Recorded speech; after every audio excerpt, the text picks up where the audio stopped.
Paper 74. Adam and Eve.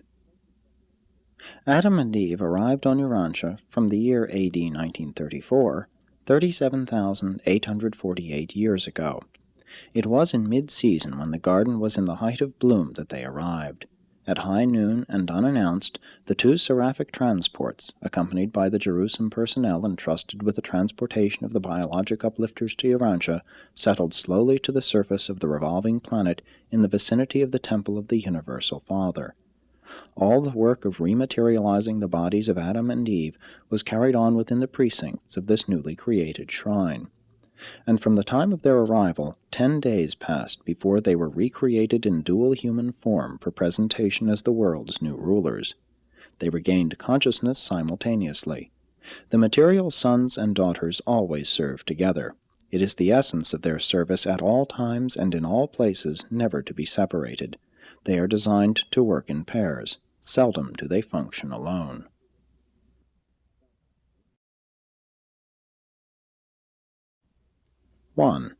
Adam and Eve on Jerusalem.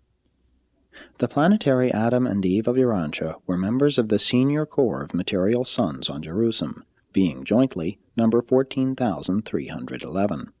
They belonged to the third physical series and were a little more than 8 feet in height. At the time Adam was chosen to come to Urantia, he was employed, with his mate, in the trial and testing physical laboratories of Jerusalem. For more than 15,000 years they had been directors of the Division of Experimental Energy as applied to the modification of living forms. Long before this they had been teachers in the citizenship schools for new arrivals on Jerusalem, and all this should be borne in mind in connection with the narration of their subsequent conduct on Urantia. When the proclamation was issued calling for volunteers for the mission of Adamic adventure on Urantia, the entire senior corps of material sons and daughters volunteered.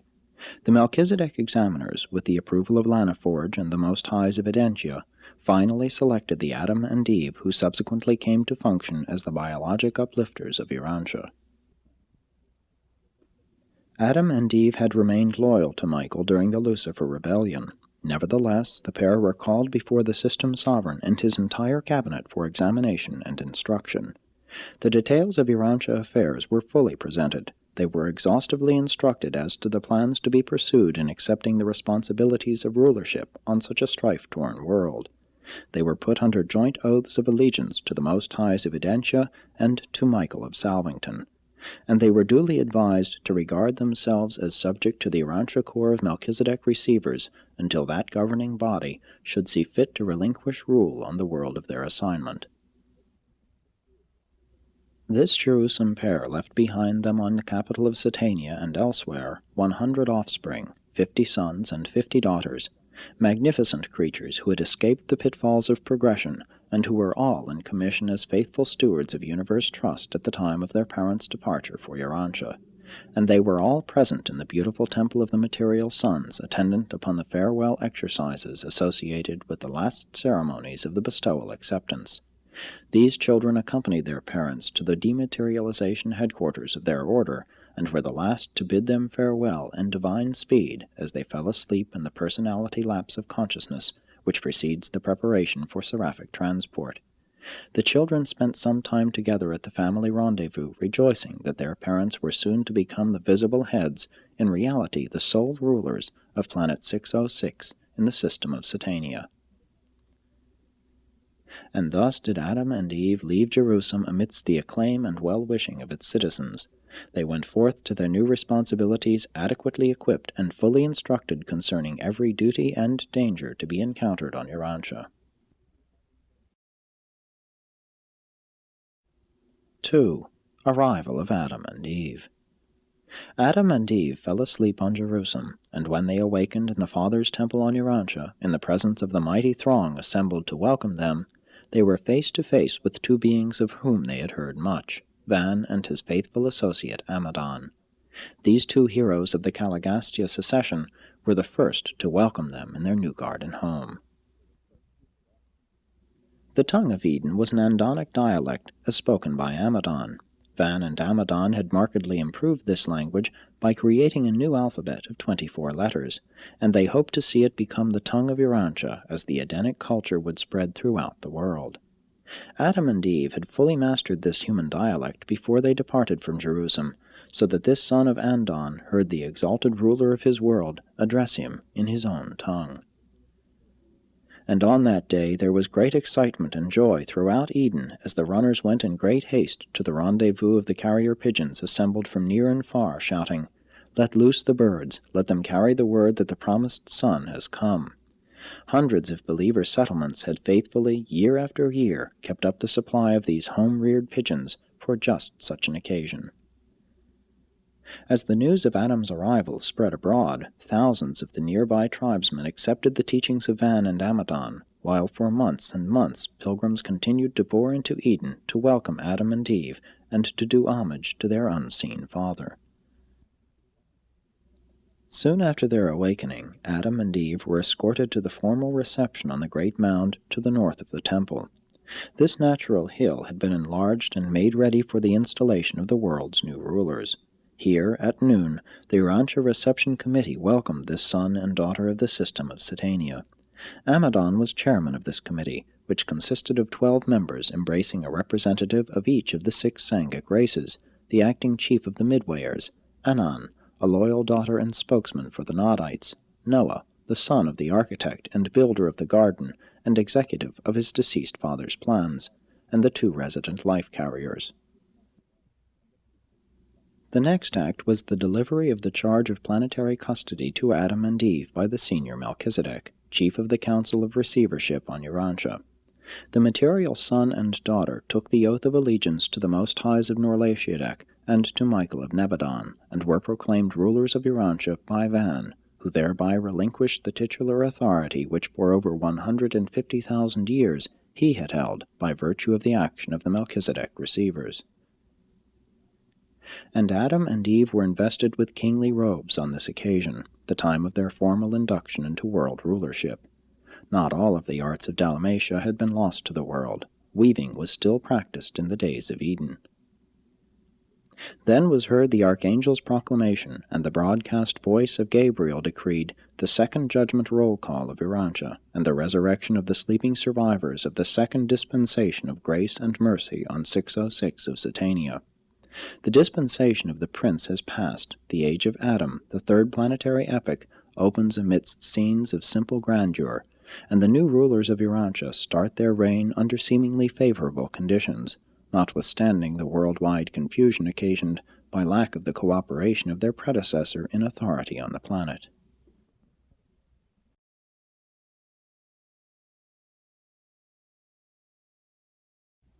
(3) Adam and Eve learn about the planet. And now, after their formal installation, Adam and Eve became painfully aware of their planetary isolation. Silent were the familiar broadcasts, and absent were all the circuits of extraplanetary communication. Their Jerusalem fellows had gone to worlds running along smoothly, with a well-established planetary prince and an experienced staff ready to receive them and competent to cooperate with them during their early experience on such worlds. But on Urantia, rebellion had changed everything. Here the planetary prince was very much present, and though shorn of most of his power to work evil, he was still able to make the task of Adam and Eve difficult, and to some extent hazardous. It was a serious and disillusioned son and daughter of Jerusalem who walked that night through the garden under the shining of the full moon, discussing plans for the next day. Thus ended the first day of Adam and Eve on isolated Urantia, the confused planet of the Galligastia betrayal, and they walked and talked far into the night, their first night on earth, and it was so lonely. Adam's second day on earth was spent in session with the planetary receivers and the advisory council. From the Melchizedeks and their associates, Adam and Eve learned more about the details of the Galligastia rebellion and the result of that upheaval upon the world's progress. And it was, on the whole, a disheartening story, this long recital of the mismanagement of world affairs. They learned all the facts regarding the utter collapse of the Galligastia scheme for accelerating the process of social evolution. They also arrived at a full realization of the folly of attempting to achieve planetary advancement independently of the divine plan of progression. and thus ended a sad but enlightening day, their second on Urantia. The third day was devoted to an inspection of the garden. From the large passenger birds, the fandors, Adam and Eve looked down upon the vast stretches of the garden while being carried through the air over this, the most beautiful spot on earth. This day of inspection ended with an enormous banquet in honor of all who had labored to create this garden of Edenic beauty and grandeur. And again, late into the night of their third day, this son and his mate walked in the garden and talked about the immensity of their problems. On the fourth day, Adam and Eve addressed the garden assembly. From the inaugural mount they spoke to the people concerning their plans for the rehabilitation of the world, and outlined the methods whereby they would seek to redeem the social culture of Urantia from the low levels to which it had fallen as a result of sin and rebellion. This was a great day, and it closed with a feast for the council of men and women who had been selected to assume responsibilities in the new administration of world affairs. Take note, women as well as men were in this group, and that was the first time such a thing had occurred on earth since the days of Dalmatia. It was an astounding innovation to behold Eve, a woman, sharing the honors and responsibilities of world affairs with a man. And thus ended the fourth day on earth. The fifth day was occupied with the organization of the temporary government, the administration which was to function until the Melchizedek receivers should leave Urantia. The sixth day was devoted to an inspection of the numerous types of men and animals. Along the walls eastward in Eden, Adam and Eve were escorted all day, viewing the animal life of the planet, and arriving at a better understanding as to what must be done to bring order out of the confusion of a world inhabited by such a variety of living creatures. It greatly surprised those who accompanied Adam on this trip to observe how fully he understood the nature and function of the thousands upon thousands of animals shown him. The instant he glanced at an animal, he would indicate its nature and behavior. Adam could give names descriptive of the origin, nature, and function of all material creatures on sight. Those who conducted him on this tour of inspection did not know that the world's new ruler was one of the most expert anatomists of all Satania, and Eve was equally proficient. Adam amazed his associates by describing hosts of living things too small to be seen by human eyes. When the sixth day of their sojourn on earth was over, Adam and Eve rested for the first time in their new home in the east of Eden. The first 6 days of the Urantia adventure had been very busy, and they looked forward with great pleasure to an entire day of freedom from all activities. But circumstances dictated otherwise. The experience of the day just past, in which Adam had so intelligently and so exhaustively discussed the animal life of Urantia, together with his masterly inaugural address and his charming manner, had so won the hearts and overcome the intellects of the garden dwellers that they were not only wholeheartedly disposed to accept the newly arrived son and daughter of Jerusalem as rulers, but the majority were about ready to fall down and worship them as gods. 4. The first upheaval. That night, the night following the 6th day, while Adam and Eve slumbered, strange things were transpiring in the vicinity of the Father's temple in the central sector of Eden. There, under the rays of the mellow moon, hundreds of enthusiastic and excited men and women listened for hours to the impassioned pleas of their leaders. They meant well, but they simply could not understand the simplicity of the fraternal and democratic manner of their new rulers. And long before daybreak the new and temporary administrators of world affairs reached a virtually unanimous conclusion that Adam and his mate were altogether too modest and unassuming. They decided that divinity had descended to earth in bodily form, that Adam and Eve were in reality gods, or else so near such an estate as to be worthy of reverent worship. The amazing events of the first 6 days of Adam and Eve on earth were entirely too much for the unprepared minds of even the world's best men. Their heads were in a whirl. They were swept along with a proposal to bring the noble pair up to the Father's temple at high noon, in order that everyone might bow down in respectful worship and prostrate themselves in humble submission. And the garden dwellers were really sincere in all of this. Van protested. Amadon was absent, being in charge of the guard of honor which had remained behind with Adam and Eve overnight. But Van's protest was swept aside. He was told that he was likewise too modest, too unassuming, that he was not far from a god himself, else how had he lived so long on earth, and how had he brought about such a great event as the advent of Adam? And as the excited Edenites were about to seize him and carry him up to the mount for adoration, Van made his way out through the throng, and, being able to communicate with the midwayers, sent their leader in great haste to Adam. It was near the dawn of their 7th day on earth that Adam and Eve heard the startling news of the proposal of these well-meaning but misguided mortals, and then, even while the passenger birds were swiftly winging to bring them to the temple, the midwayers, being able to do such things, transported Adam and Eve to the Father's temple.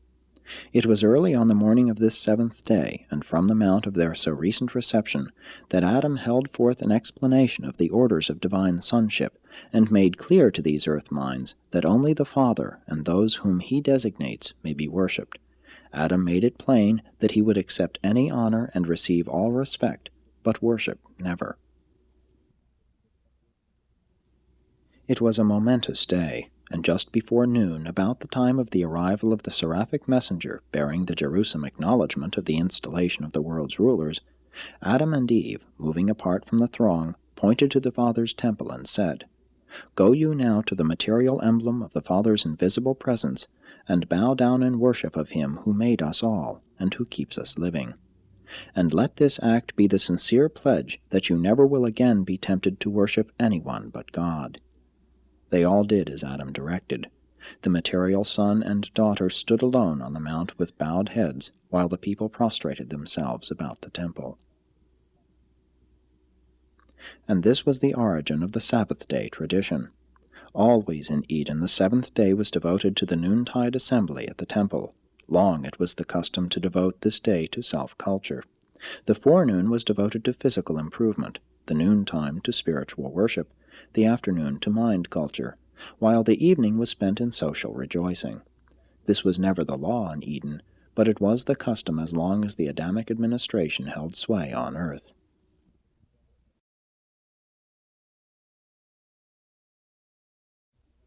(5) Adam's administration. For almost 7 years after Adam's arrival, the Melchizedek receivers remained on duty. But the time finally came when they turned the administration of world affairs over to Adam and returned to Jerusalem. The farewell of the receivers occupied the whole of a day, and during the evening the individual Melchizedeks gave Adam and Eve their parting advice and best wishes. Adam had several times requested his advisers to remain on earth with him, but always were these petitions denied. The time had come when the material sons must assume full responsibility for the conduct of world affairs.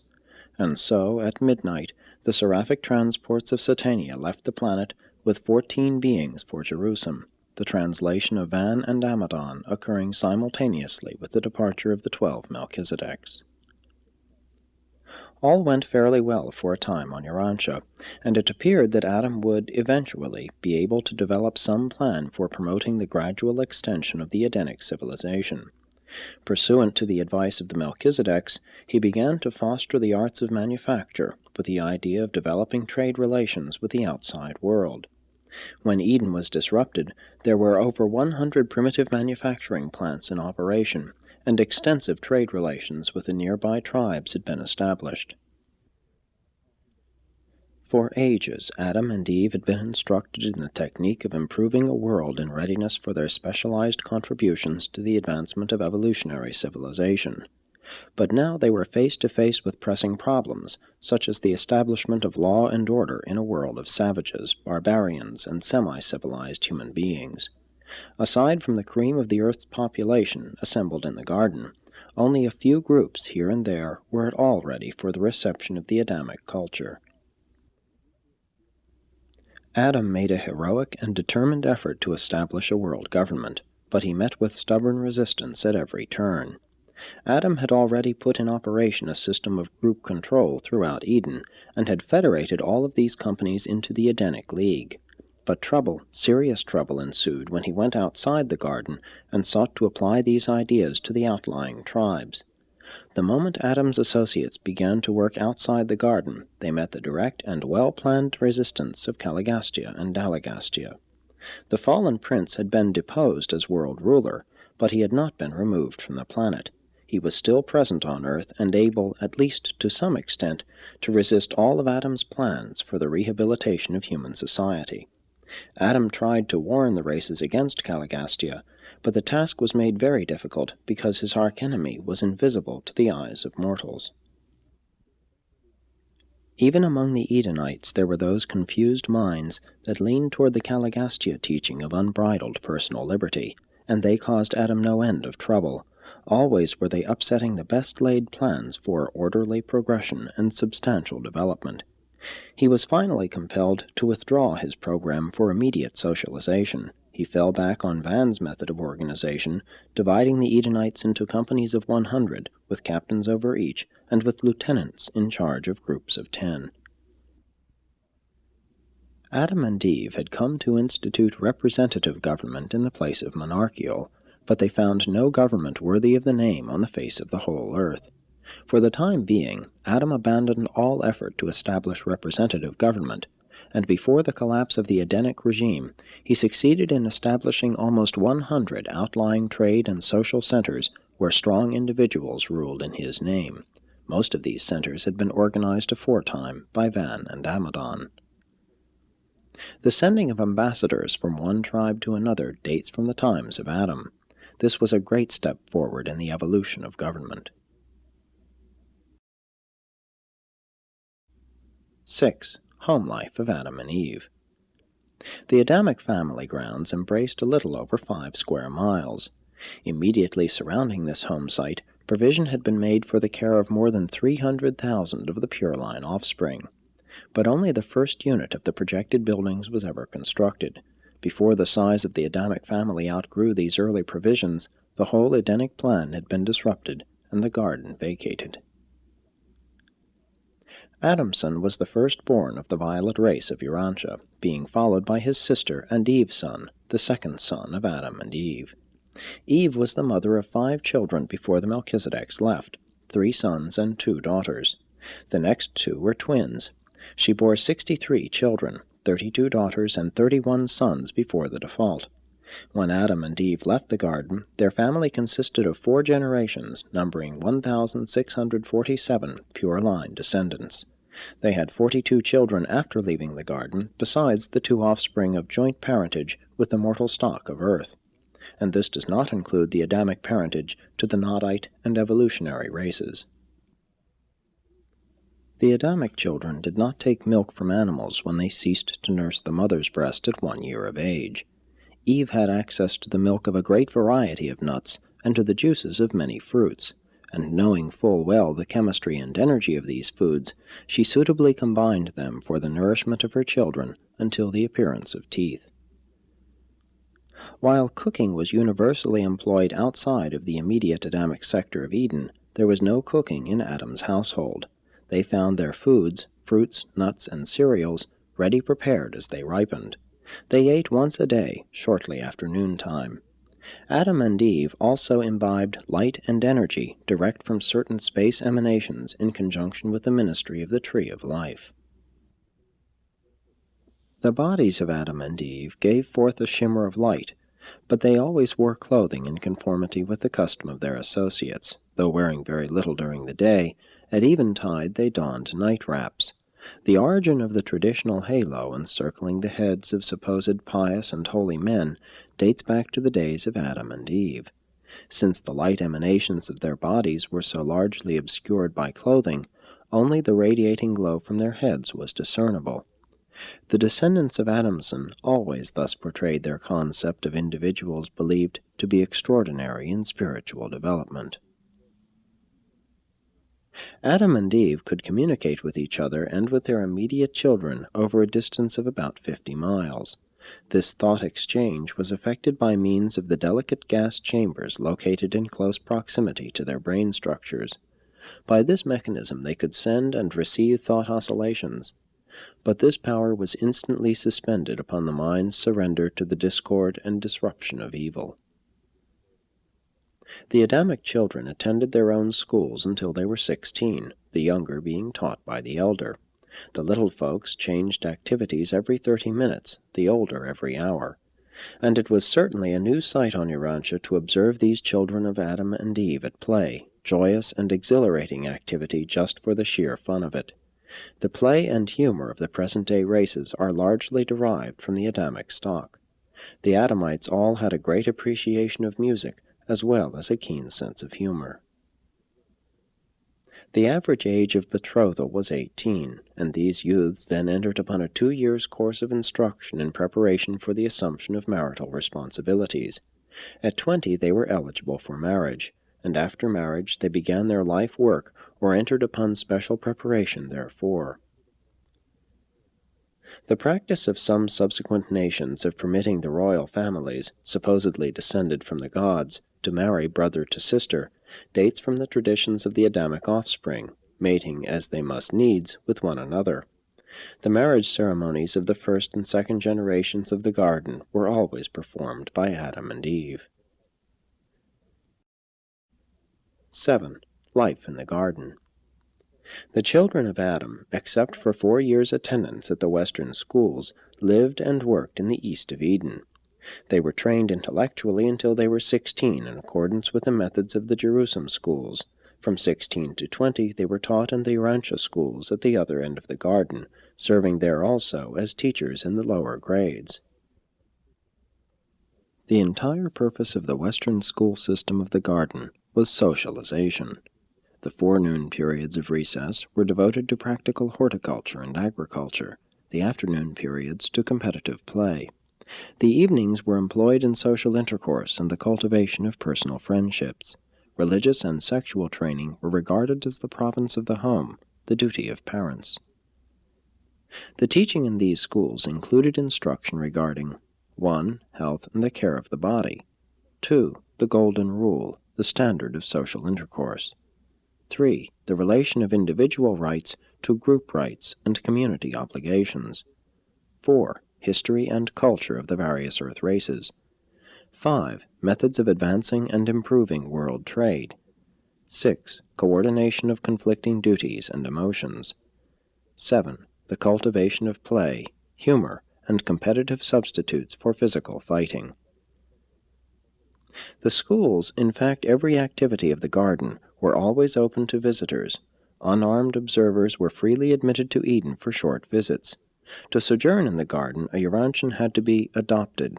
He received instructions in the plan and purpose of the Adamic bestowal, signified his intention to adhere to this mission, and then made declaration of loyalty to the social rule of Adam and the spiritual sovereignty of the Universal Father. The laws of the garden were based on the older codes of Dalmatia, and were promulgated under 7 heads. 1. The laws of health and sanitation. 2. The social regulations of the garden. 3. The code of trade and commerce. 4. The laws of fair play and competition. 5. The laws of home life. 6. The civil codes of the golden rule. 7. The 7 commands of supreme moral rule. The moral law of Eden was little different from the 7 commandments of Dalmatia, but the Adamites taught many additional reasons for these commands. For instance, regarding the injunction against murder, the indwelling of the thought adjuster was presented as an additional reason for not destroying human life. They taught that, "Whoso sheds man's blood, by man shall his blood be shed, for in the image of God made he man." The public worship hour of Eden was noon. Sunset was the hour of family worship. Adam did his best to discourage the use of set prayers, teaching that effective prayer must be wholly individual, that it must be the desire of the soul. But the Edenites continued to use the prayers and forms handed down from the times of Dalmatia. Adam also endeavored to substitute the offerings of the fruit of the land for the blood sacrifices in the religious ceremonies, but he had made little progress before the disruption of the garden. Adam endeavored to teach the races sex equality. The way Eve worked by the side of her husband made a profound impression upon all dwellers in the garden. Adam definitely taught them that the woman, equally with the man, contributes those life factors which unite to form a new being. Theretofore mankind had presumed that all procreation resided in the loins of the father. They had looked upon the mother as being merely a provision for nurturing the unborn and nursing the newborn. Adam taught his contemporaries all they could comprehend, but that was not very much, comparatively speaking. Nevertheless, the more intelligent of the races of earth looked forward eagerly to the time when they would be permitted to intermarry with the superior children of the violet race. And what a different world Urantia would have become if this great plan of uplifting the races had been carried out. Even as it was, tremendous gains resulted from the small amount of the blood of this imported race which the evolutionary peoples incidentally secured. And thus did Adam work for the welfare and uplift of the world of his sojourn. But it was a difficult task to lead these mixed and mongrel peoples in the better way. 8. The Legend of Creation. The story of the creation of Urantia in 6 days was based on the tradition that Adam and Eve had spent just 6 days in their initial survey of the garden. This circumstance lent almost sacred sanction to the time period of the week, which had been originally introduced by the Dalmatians. Adam's spending 6 days inspecting the garden and formulating preliminary plans for organization was not prearranged. It was worked out from day to day. The choosing of the 7th day for worship was wholly incidental to the facts herewith narrated. The legend of the making of the world in 6 days was an afterthought, in fact more than 30,000 years afterwards. One feature of the narrative, the sudden appearance of the sun and moon, may have taken origin in the traditions of the one-time sudden emergence of the world from a dense space cloud of minute matter, which had long obscured both sun and moon. The story of creating Eve out of Adam's rib is a confused condensation of the Adamic arrival and the celestial surgery connected with the interchange of living substances associated with the coming of the corporeal staff of the planetary prince more than 450,000 years previously. The majority of the world's peoples have been influenced by the tradition that Adam and Eve had physical forms created for them upon their arrival on Urantia. The belief in man's having been created from clay was well nigh universal in the Eastern Hemisphere. This tradition can be traced from the Philippine Islands around the world to Africa, and many groups accepted this story of man's clay origin by some form of special creation in the place of the earlier beliefs in progressive creation, evolution. Away from the influences of Dalmatia and Eden, mankind tended toward the belief in the gradual ascent of the human race. The fact of evolution is not a modern discovery. The ancients understood the slow and evolutionary character of human progress. The early Greeks had clear ideas of this, despite their proximity to Mesopotamia. Although the various races of Earth became sadly mixed up in their notions of evolution, nevertheless, many of the primitive tribes believed and taught that they were the descendants of various animals. Primitive peoples made a practice of selecting for their totems the animals of their supposed ancestry. Certain North American Indian tribes believed they originated from beavers and coyotes. Certain African tribes teach that they are descended from the hyena, a Malay tribe from the lemur, a New Guinea group from the parrot. The Babylonians, because of immediate contact with the remnants of the civilization of the Adamites, enlarged and embellished the story of man's creation. They taught that he had descended directly from the gods. They held to an aristocratic origin for the race, which was incompatible with even the doctrine of creation out of clay. The Old Testament account of creation dates from long after the time of Moses. He never taught the Hebrews such a distorted story, but he did present a simple and condensed narrative of creation to the Israelites, hoping thereby to augment his appeal to worship the Creator, the Universal Father, whom he called the Lord God of Israel. In his early teachings, Moses very wisely did not attempt to go back of Adam's time, and since Moses was the supreme teacher of the Hebrews, the stories of Adam became intimately associated with those of creation. That the earlier traditions recognized pre-Adamic civilization is clearly shown by the fact that later editors, intending to eradicate all reference to human affairs before Adam's time, neglected to remove the telltale reference to Cain's emigration to the land of Nod, where he took himself a wife. The Hebrews had no written language in general usage for a long time after they reached Palestine.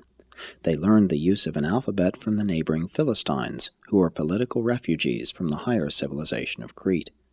The Hebrews did little writing until about 900 BC, and having no written language until such a late date, they had several different stories of creation in circulation. But after the Babylonian captivity, they inclined more toward accepting a modified Mesopotamian version. Jewish tradition became crystallized about Moses, and because he endeavored to trace the lineage of Abraham back to Adam, the Jews assumed that Adam was the first of all mankind. Yahweh was the creator, and since Adam was supposed to be the first man, he must have made the world just prior to making Adam. And then the tradition of Adam's 6 days got woven into the story, with the result that almost 1,000 years after Moses' sojourn on earth, the tradition of creation in 6 days was written out and subsequently credited to him. When the Jewish priests returned to Jerusalem, they had already completed the writing of their narrative of the beginning of things. Soon they made claims that this recital was a recently discovered story of creation written by Moses. But the contemporary Hebrews of around 500 BC did not consider these writings to be divine revelations. They looked upon them much as later peoples regard mythological narratives. This spurious document, reputed to be the teachings of Moses, was brought to the attention of Ptolemy, the Greek king of Egypt, who had it translated into Greek by a commission of 70 scholars for his new library at Alexandria. And so this account found its place among those writings which subsequently became a part of the later collections of the sacred scriptures of the Hebrew and Christian religions. And through identification with these theological systems, such concepts for a long time profoundly influenced the philosophy of many Occidental peoples. The Christian teachers perpetuated the belief in the fiat creation of the human race, and all this led directly to the formation of the hypothesis of a one-time golden age of utopian bliss and the theory of the fall of man or Superman, which accounted for the non-utopian condition of society. These outlooks on life and man's place in the universe were at best discouraging, since they were predicated upon a belief in retrogression rather than progression, as well as implying a vengeful deity, who had vented wrath upon the human race in retribution for the errors of certain one-time planetary administrators. The Golden Age is a myth, but Eden was a fact, and the garden civilization was actually overthrown. Adam and Eve carried on in the garden for 117 years, when, through the impatience of Eve and the errors of judgment of Adam, they presumed to turn aside from the ordained way, speedily bringing disaster upon themselves and ruinous retardation upon the developmental progression of all Urantia. Narrated by Salonia, the seraphic voice in the garden.